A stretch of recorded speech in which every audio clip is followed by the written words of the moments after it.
Hey guys, Mark here, Myrtle Beach Generators. So, I got a little long-winded when I tried to make this video earlier, and I made like a 9-minute video and realized that nobody's going to sit and watch a gas line regulator video for 9 minutes. So, I'm going to break this up into a couple parts. So, part one is I'm going to explain what you need in a fuel line with a whole home generator. If you're getting an estimate or having one installed by another company, something you need to make sure you have. And then part two is going to be about the 1100 error codes that your generator could get. So if that's what you're looking for, if you're having a constant problem with 1100 error codes with your generator that's maybe a year, 2, 3 years old, or even brand new, skip to part two, and that will be, I will put a link below in that as well, for that as well. So without further ado, part one. Your fuel line regulator is required in a couple scenarios. Number one would be if your fuel meter or natural gas meter has a regulator with a blue tag. It'll be a little wire with a blue tag on the regulator supplied by the gas company. That's a low pressure system, and you've already got a 2 to 7 inch water column regulator. 9 times out of 10, no regulator is needed on an install like that. However, if you have a red tag on the regulator supplied by the gas company, you have a high pressure system, in which case you would need a fuel line regulator for your generator. Now, it's important to know your generator needs a dedicated circuit, so first in line. So it needs to be broke off your fuel supply before any other home appliance in the house. And the reason for that is your generator consumes a massive amount of fuel when it's running, especially when it's under load, and it could potentially suck the fuel right out of your other gas appliances, such as a stove or a fireplace or things like that, hot water heaters. So it's important that your generator is first in line. I say that because I see this often. New homes, I'm not going to mention any names on builders, but they will offer a designated fuel line for a generator during your building process. And here's the problem with that is they will run a main line to your attic where they have a manifold which they branch off all of your other gas appliances from.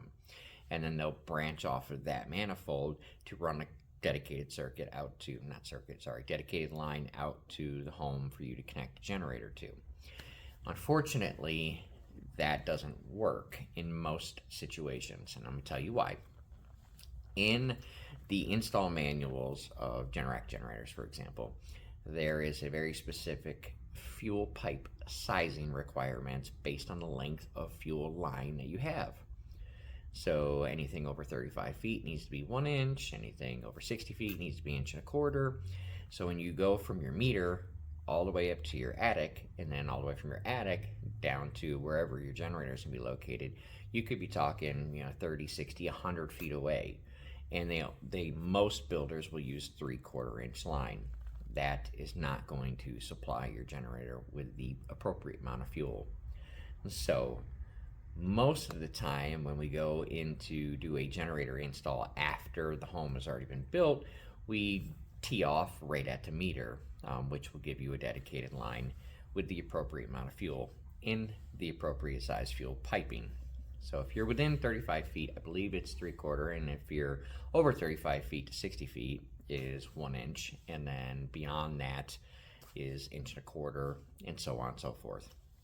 So if you do have a high pressure system, you need to make sure that your installer is using a Norgas regulator.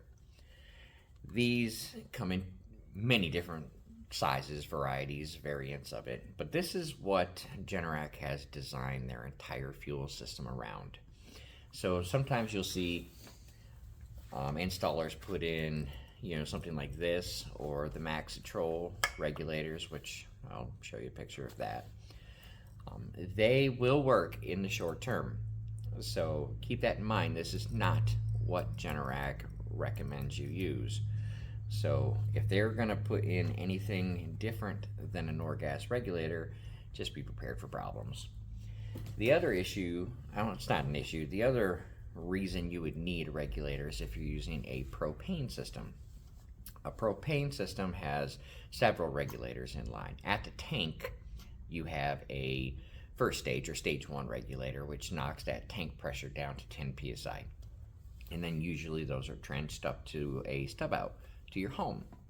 Your home then has another regulator which knocks it down to a few inch water column, 2-3 inch water columns, which is what most appliances will need. Now, if you were to put a fuel line after your home regulator, you're not supplying the generator with enough fuel. It needs, on propane, 10-inch water column, which is not what you're getting out of your home regulator on a propane system. So if you do get a generator installed with a propane system, they need to tee off before the home regulator.